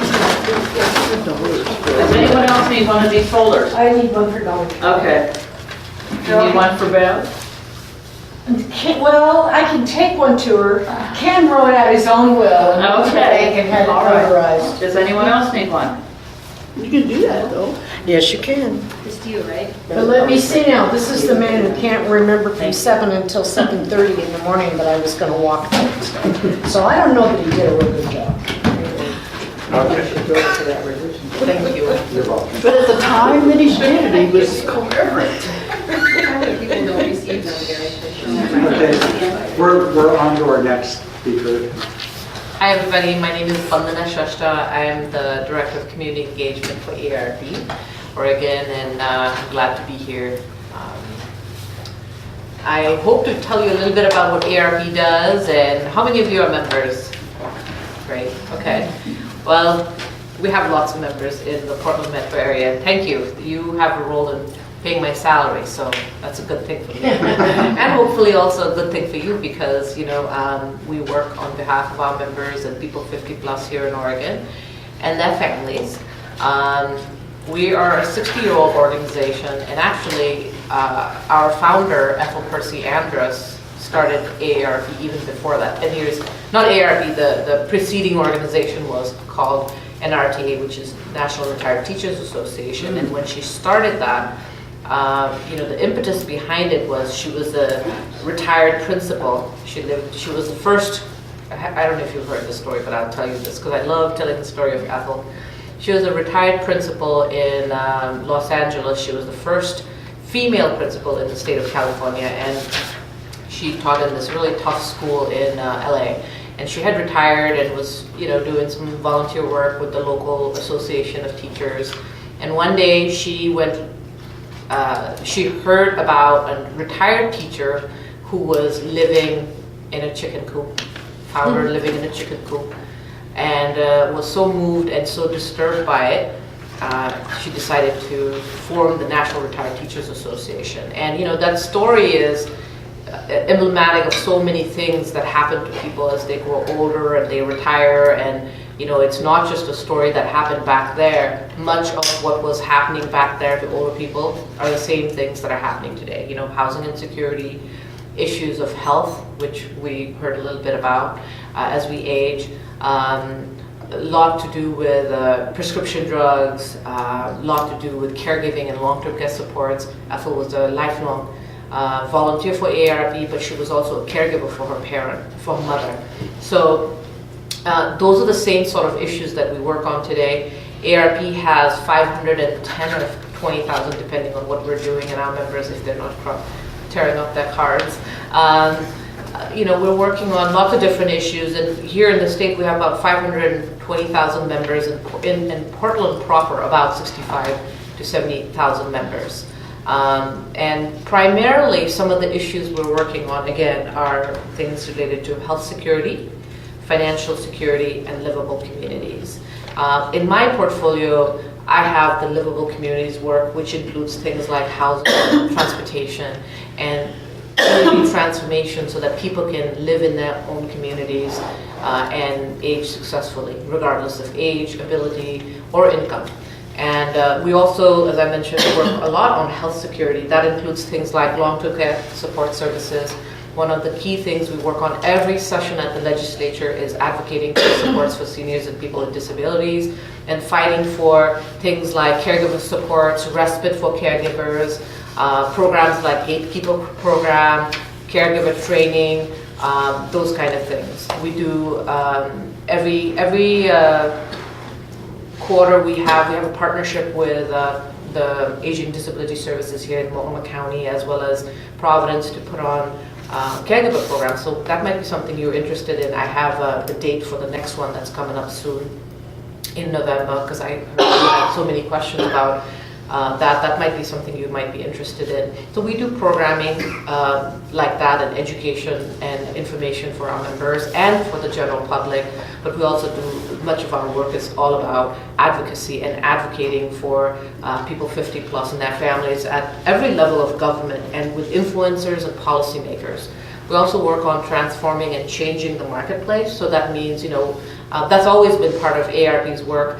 But here in the state, usually we're not doing a lot of marketplace reform work, except in housing. We really are trying to educate and inform the housing industry about building differently. So not just building homes that are multi-storied or big, huge single-family homes, but really looking at the aging of our population and the changing needs of people, and trying to create the kind of housing that's going to help us age in our communities, right? Because how many of you say, okay, when I grow to be a certain age, I want to go and live in a nursing home?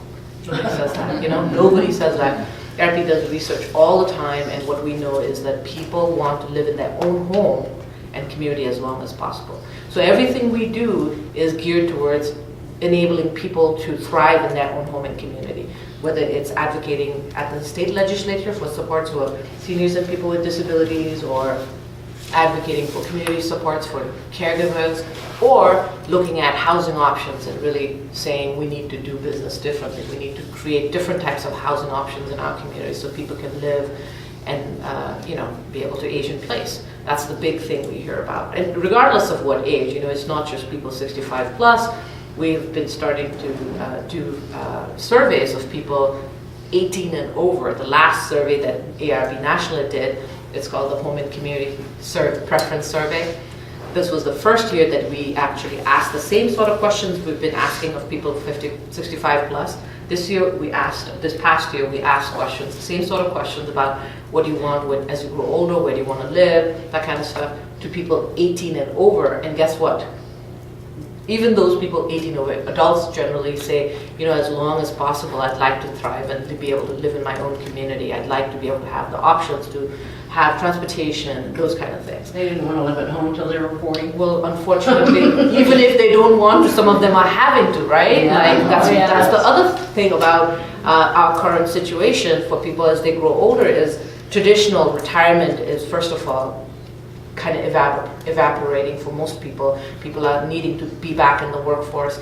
But the other thing about getting older is, having your kids leave and being able to have their own homes and start their own lives. But that's a difficult proposition nowadays. We have this whole phenomena of boomerang kids who are having a hard time starting their own families and being able to buy their homes. They just give you their kids. Right, or they give you their kids. Yeah, and grandparents raising grandchildren, and relatives caring for grandkids. Those are a big thing happening, and especially in the last 10 years, I think part of it is a lot of people are deployed, a lot of people are out there, but there's also the opioid epidemic in our communities, meth, drugs, but also just because the economics have been such, especially after the recession, it's hard for families financially, and there are not as many supports for younger families. Yeah. So those are some of the issues we're working on.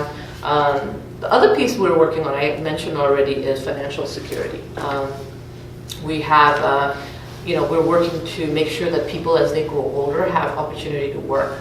Because as I said, even if the traditional retirement is sort of becoming hard. So if you have to work, or if you want to work, you should have that option. There's a lot of age discrimination going on in industry and everything, right? No, and Yeah. well, we had a bill at the legislature this past session, this year. It didn't go anywhere.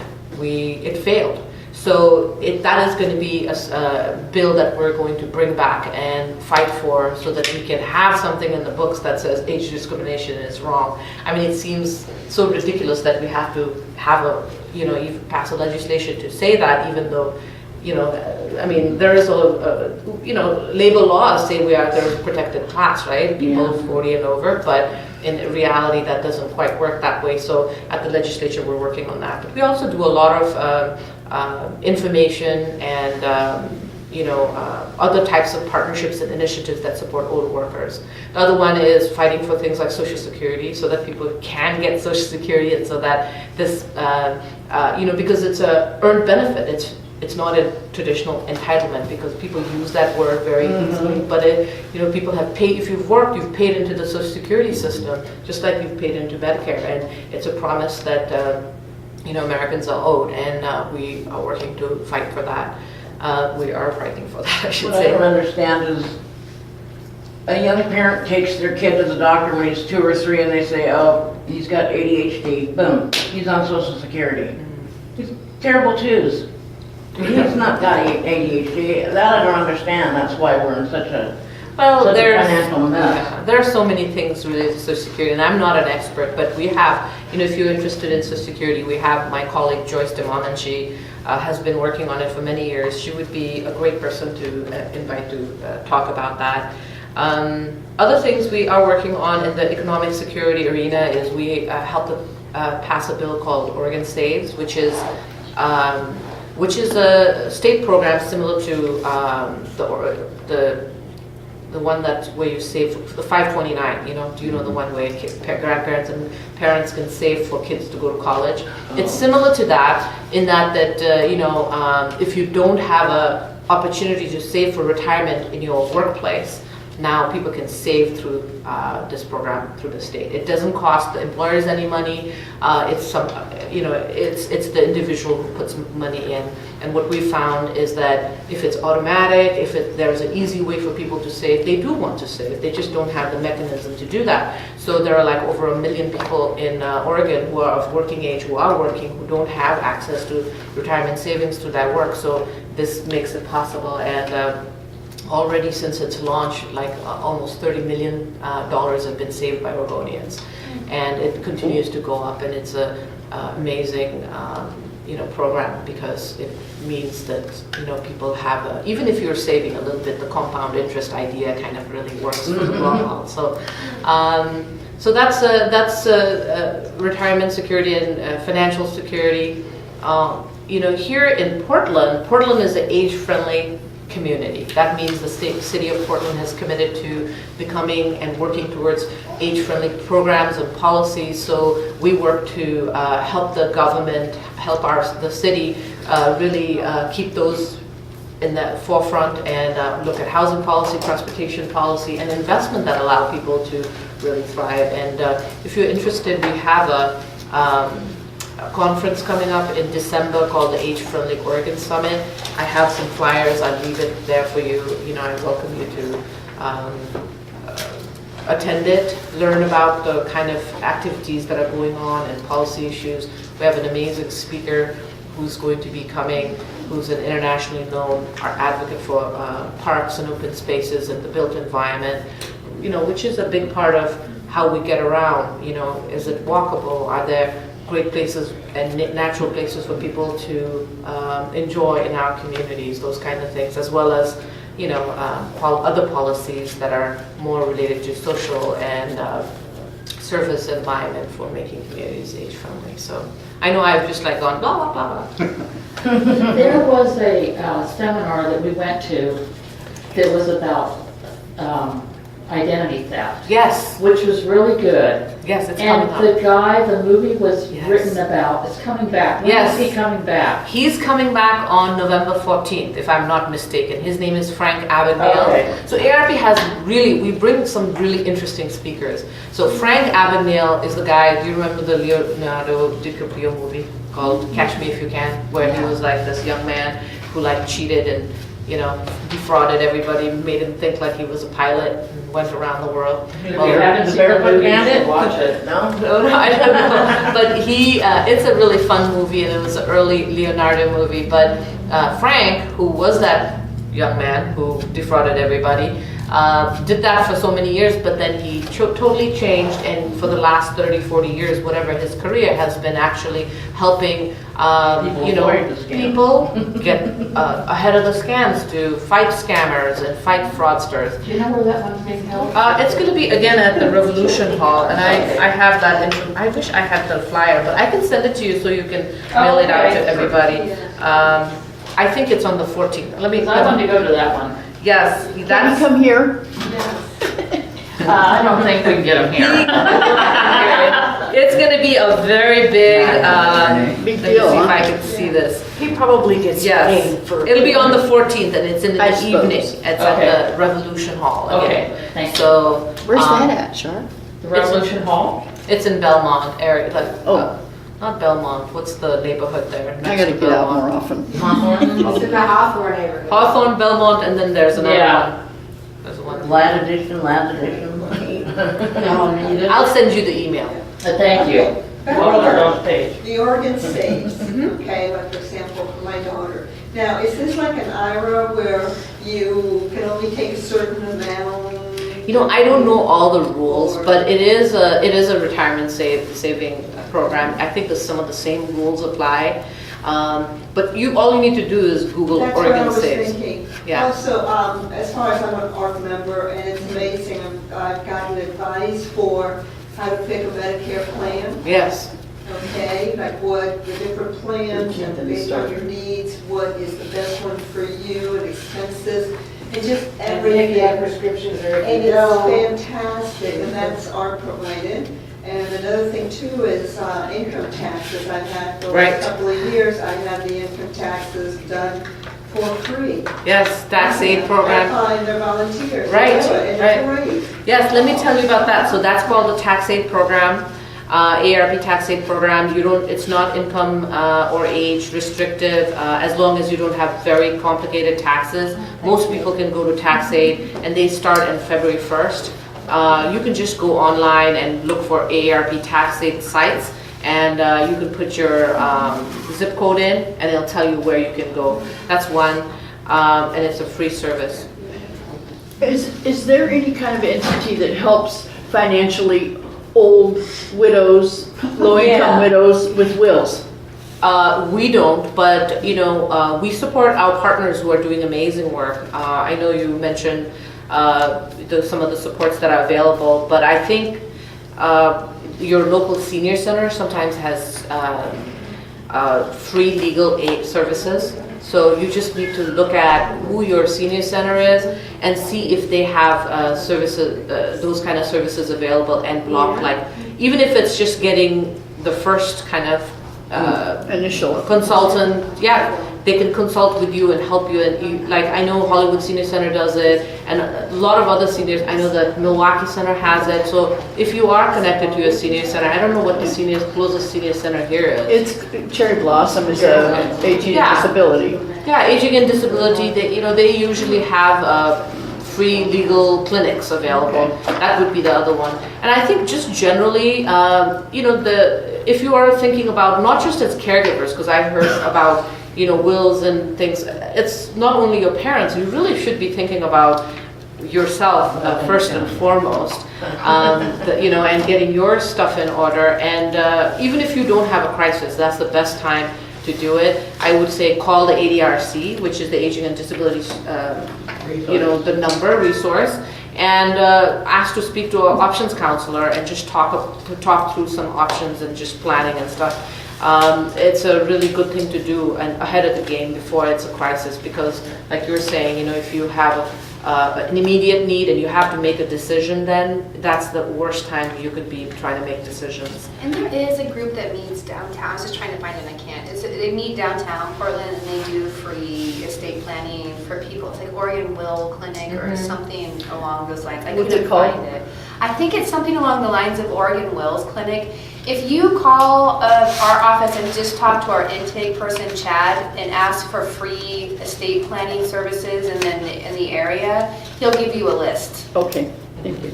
And the thing with ARP is, we have supports and services available, but we never give advice on these kind of things. We always say talk to. Well, ARC's then. Well, we won't, we have general information, not like personal. That kind of thing, like that sort of stuff needs to happen with a professional who can really help you. So either a lawyer or somebody from the ADRC. Those are the folks who actually are trained. But we do have things like the tax aid program, which is out of the ARP Foundation. We also have a driver safety program, which is also entirely volunteer run. That does cost money, but then you are also able to save money. And nowadays, we also the driver safety program also offers it's called Smart Tech, which is for to help you if you have a brand new car and there are all these driver assist technology, which is also baffling me personally. We're going to take it as an office. That's also available, and that's available. That Smart Tech is available for free right now. It's a 90-minute class. But the driver safety program, which is anywhere, depending on whether you take it online or you take it in person, it can be either 4 hours or one whole day to keep you, up to date on your safe driving stuff. That does cost money, and I have some flyers on that. You do? Why does the online class cost $5 more than doing it in person? You know what? I don't know. I just don't know the answer, except that maybe there are some overhead costs. That's why the programmers make maybe so much it money. makes. I don't know. That's a tough one for me. I don't know, but because it seems like maybe. I don't know. I actually can't. They're doing just 6-hour classes now. I haven't been able to find a 4-hour Oh, really? for the last 2 times that I've had to Yeah, take it's it. probably, you're probably right. If it's an in-person class, it's pretty, you pretty much commit 2 to days for 3 yeah. hours. But it really is a good thing because, there's this misnomer saying, older people, age, so many misinformation about ability and as we grow older. So the best thing we can do is make sure that we know the rules and laws so we are protected, but also saves on insurance and stuff. You mentioned like supports and advice on Medicare. So the office that I'm part of, our ARP, I'm the part of we are a nonprofit organization. What we do here at the state, and we have only 7 staff. We're the advocacy organization. We, like I said, don't give advice on Medicare and stuff. There are 2 ways that you might be getting some advice related to Medicare and stuff. One is SHIBA program, which you know about SHIBA, State Health Insurance Benefits Assistance Program. It's the aging and disabilities folks run it, or volunteers from there. We support them. We help recruit volunteers for them. A lot of ARP members volunteer for that program, and they're just amazing, informative people.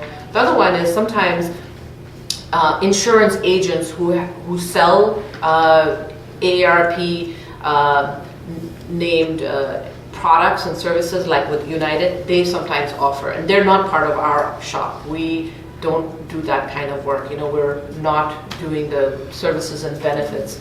The member benefits type of stuff is from a different, our vendors do that. But sometimes people, see ARP and they think we are doing all the healthcare products and services. They use our name and our brand, and that helps us. How can they legally do that though? Well, they are, they sell ARP branded Medicare products and services. So and they have agents who are able to do that. But they are United Health or whoever like Hartford, they have different agents who are selling those products, and they may be able to advise it. So Advantage plans. Yeah, Advantage plans or whatever kind of products and services that are out there. But if you ever have questions related to, let's say you are a member, or even if you're not a member and you're curious and you want to know about the products and services part of ARP, you can call the ARP number, and that goes to our national folks, and they can advise you on those kind of things. So if you have trouble with any of the insurance or the products and services, there are lots of it. Oh, by the way, and I want to tell you, I also recently downloaded, there are 2 apps. If you have a phone, there are 2 apps you can download, either from the Apple one or whatever the other one, Android one. One is called AARP Now, and it's a wonderful app. I have used it because you can get discounts on, wherever your geographic area is, on like from restaurants and all that. And also our events are also posted there, which I like, because we're always trying to encourage people to learn about the free educational opportunities we present. And then there's the other one, if you're a member and you're interested in like giving feedback, there's one called AARP Frontline, which you can also download. And you can always call the number and talk to them, but those 2, if you're app savvy, those are great little apps to have. But I welcome you to take the materials I have. We're always looking for volunteers, so if any of the things I talked about, from our fight to really look at health security for Oregonians, financial security or livable communities, those sound interesting to you, please take one of the forms that I have here, or give me a call. I'll leave my card here. Actually, better still, I'll send it to Char, and Char can send it on to you. We're always looking for volunteers. Have you been to an AARP Movies for Grown-Ups? Okay, so well, there you go. You need to come to a Movies for Grown-Ups. They're free movies. We do every month a couple of movies. We showed Downton Abbey just last 2 weeks ago. We are going to have a movie called Midway in a few weeks.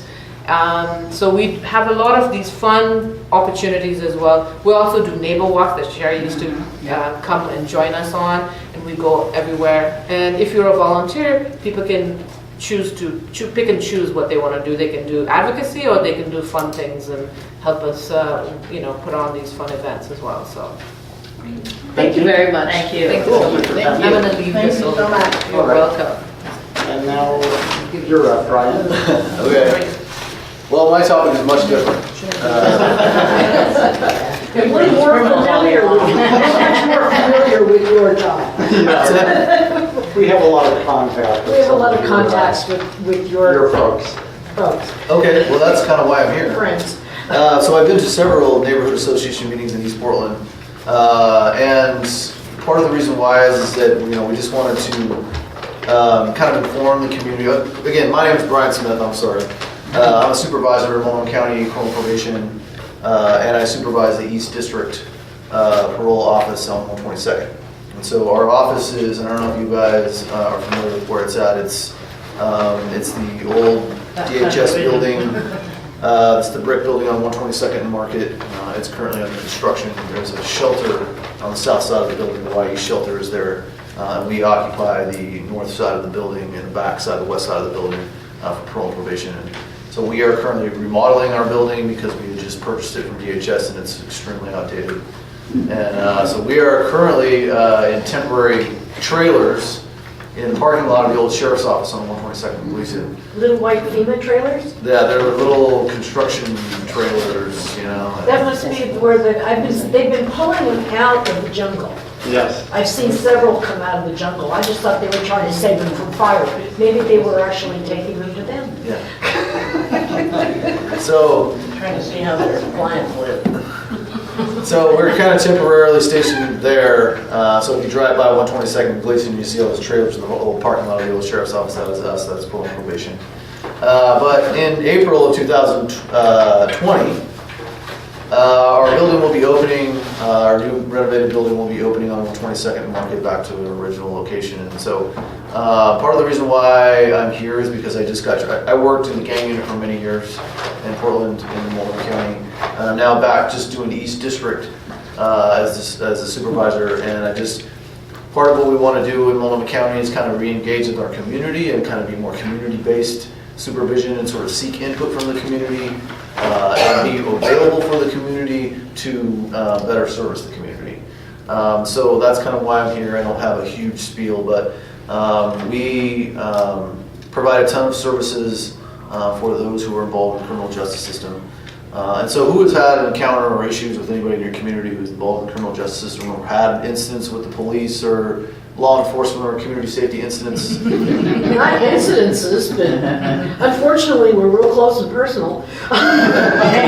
So, Up close and personal.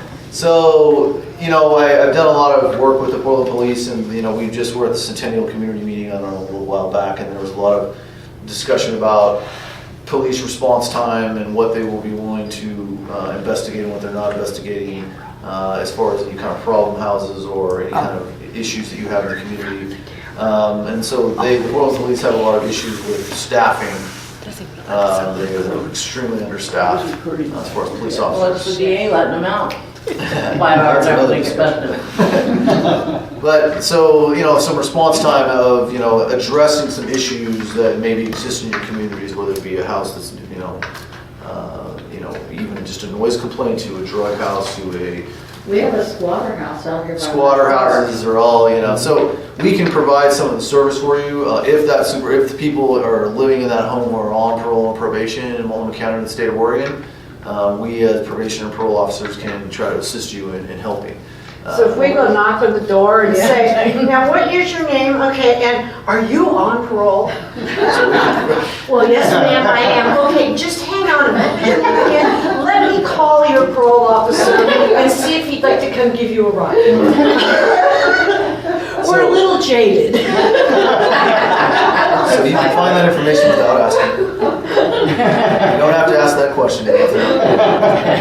What kills me is the cars they drive around and don't have plates on. Yeah, Pulling trailers parked. there's one right at my house. Been there for 2 days now. So there's a lot of issues in the city of Portland with homelessness. We all know that. We deal with it in parole and probation quite a bit. We have a lot of people who are homeless, who are living on the street, and And you live next to a shelter. yeah, a lot of people don't want to be in shelters. Yeah, we know that. A lot of I understand the whole, we don't like the shelters, but I find it interesting that you guys are right next to a shelter. It should make checking in with your PO pretty easy. well, not all those people are on parole and probation. Some of them maybe, but there's a lot of population in the homeless one that's not on parole and probation.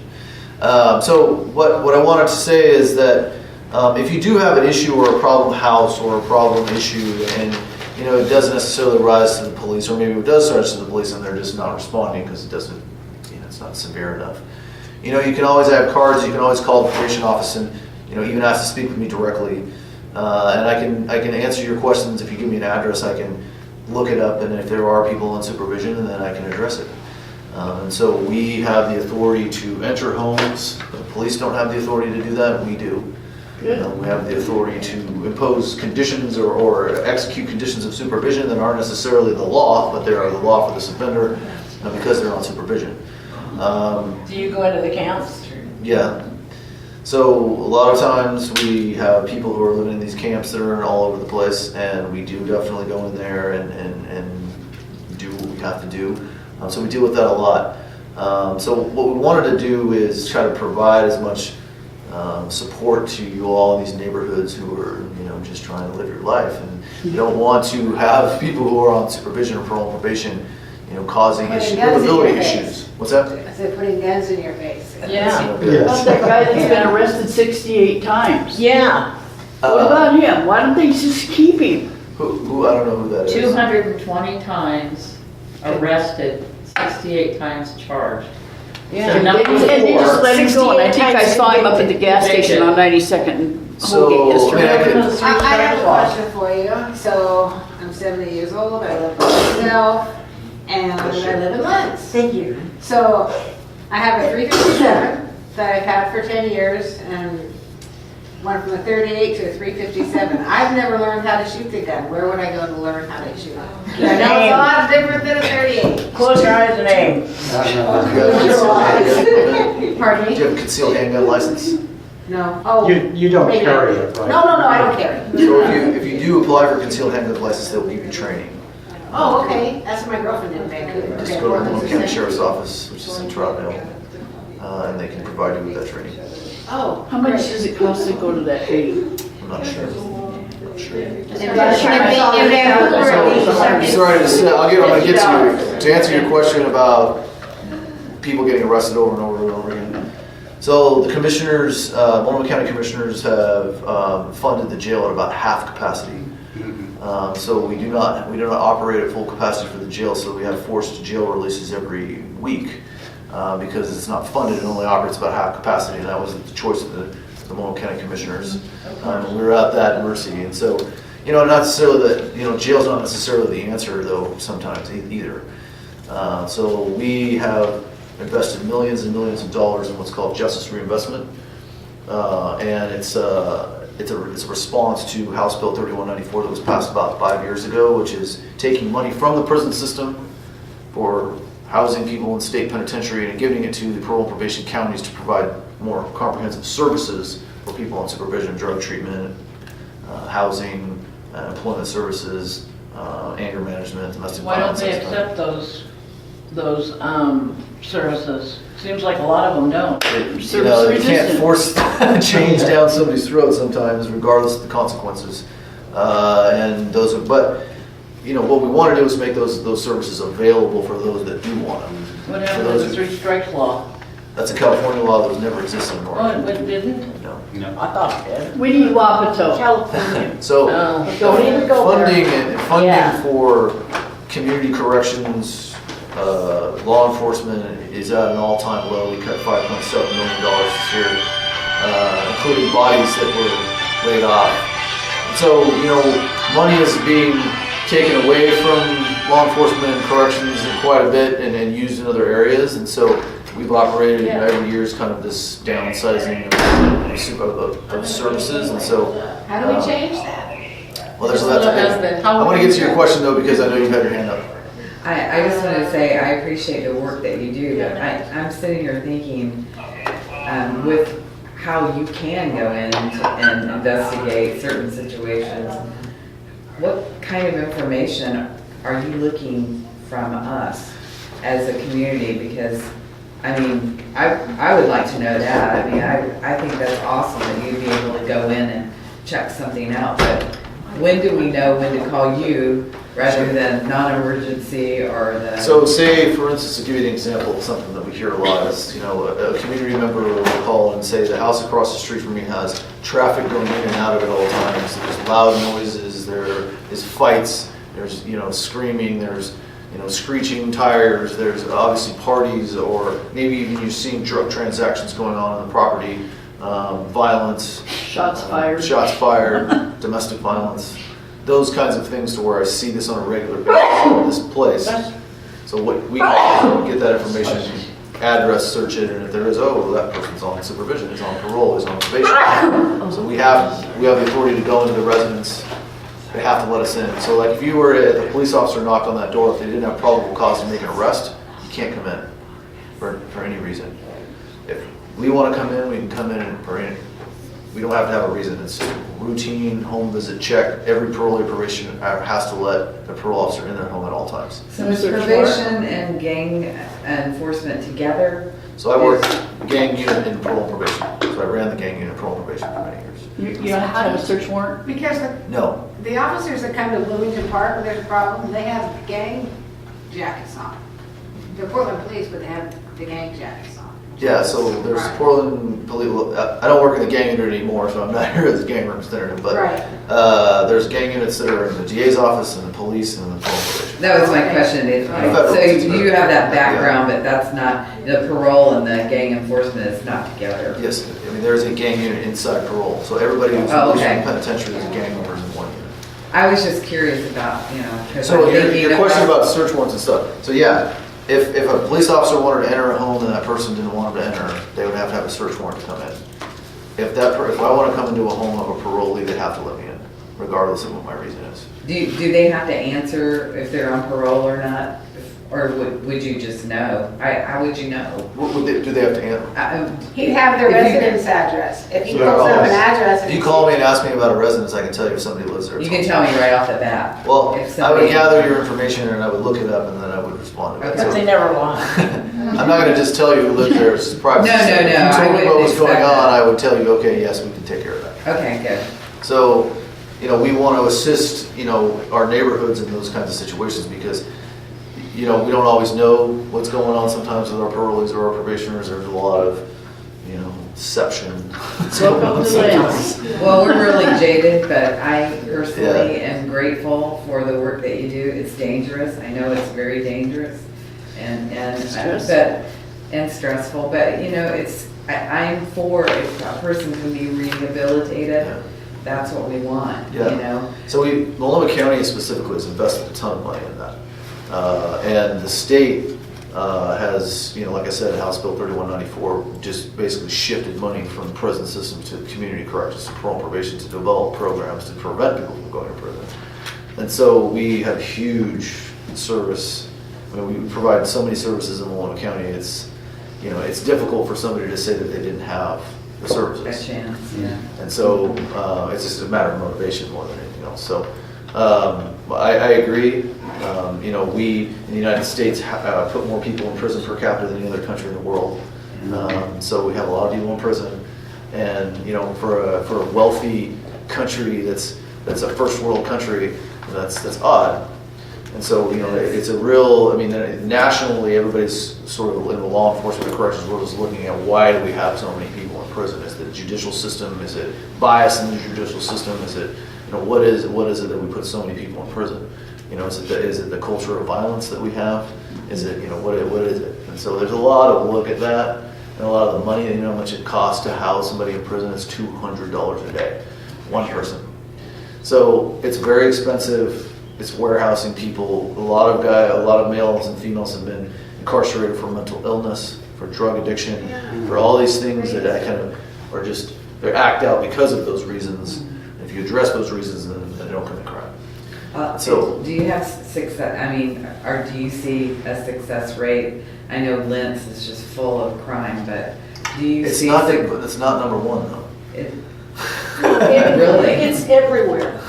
But It's not just and here. Powers. It's not just here. Rockwood and Powers.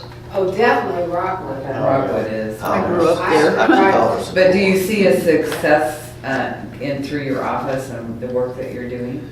Yeah, I mean, sometimes it's hard to notice because, sometimes the clients who are doing well, you don't even see them or talk to them very much. They're doing well. It's the ones that are doing poorly that you really have more contact with. So sometimes it's hard to see, but statistically, yes, we reduced prison beds. By millions and millions of dollars and tons and tons of cases that have been avoided prison because of some of the programs that we put in place. So yeah, for sure. Crime in the city, I don't know if the crime in the city has gone up or down.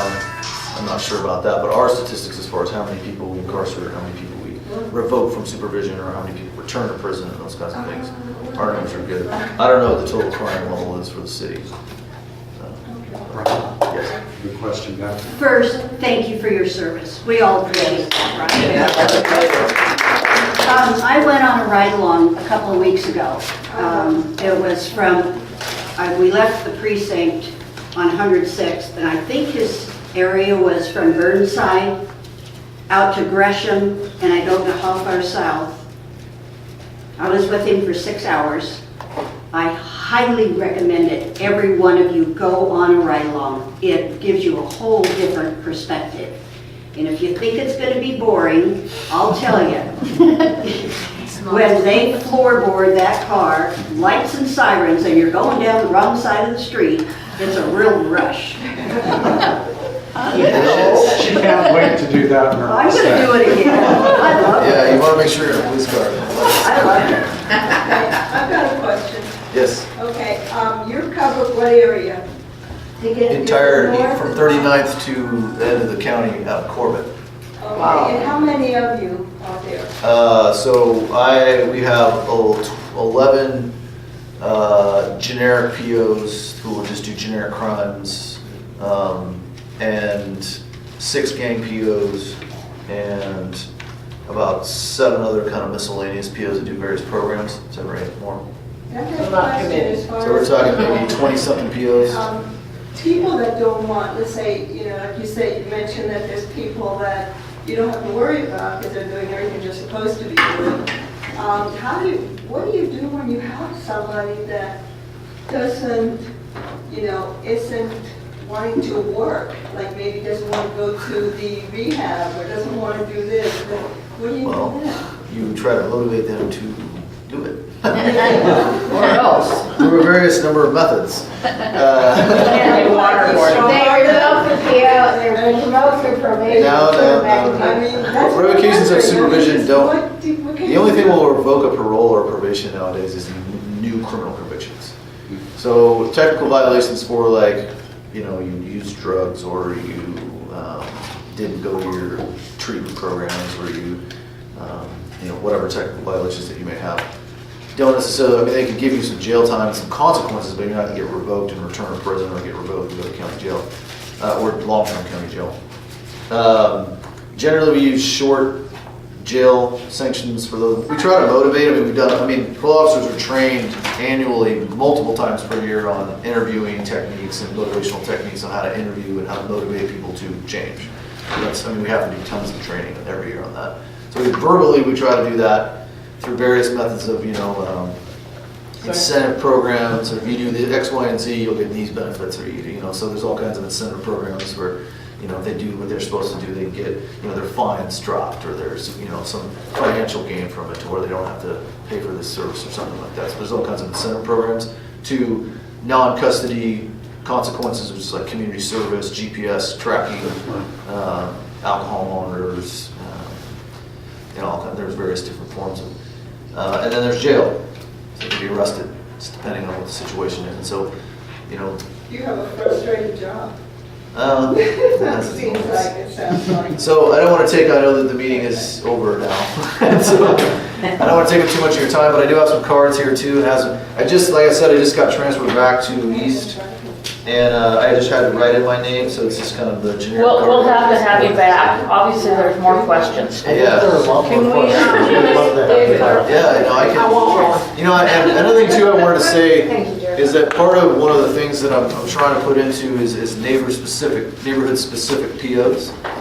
And so. Oh, I'd love it. You know, we have 7, I kind of broke it down about 7 different areas in East Portland that we can kind of assign a PO, and so that's one of the areas. So here in the next couple of months, we're going to be entertaining, we'll be probably implementing, you know, a PO for Lents specifically. Yay! And so we'll have a liaison who our PO who's kind of assigned here, and Poor sucker. will come to this meeting, you know, when he can. It's after hours, so sometimes not. Yeah, the police may manage to get your attention also. Yeah, we want to partner with Good them. food. Yeah, absolutely. So we work with the neighborhood response team and some other, you know, units that will work. When NERD actually was NERD, we saw them. Yeah, they got cut. Tell me how. There's only 2 now. I know, I get it. Rob They used to around. park in front of my house so that the creeps on both Well, corners. we're trying to help knew that. They were still in the neighborhood and they'd go, and it helps. Yeah. Police presence helps. How many days a week do you work? Well, that's my schedule. I don't ask, right, that was just the fire department. He worked with me on. Before you all leave, Go ahead. before you all leave, can I get anybody to sign up to help deliver these 50 dinners we're doing? Let me see now, as soon as I get out of my walker and I can use my. I'm signed up, but I'm having knee replacement, but I'm signed up. Okay, if there is no new business, meeting is adjourned. Thank you all for.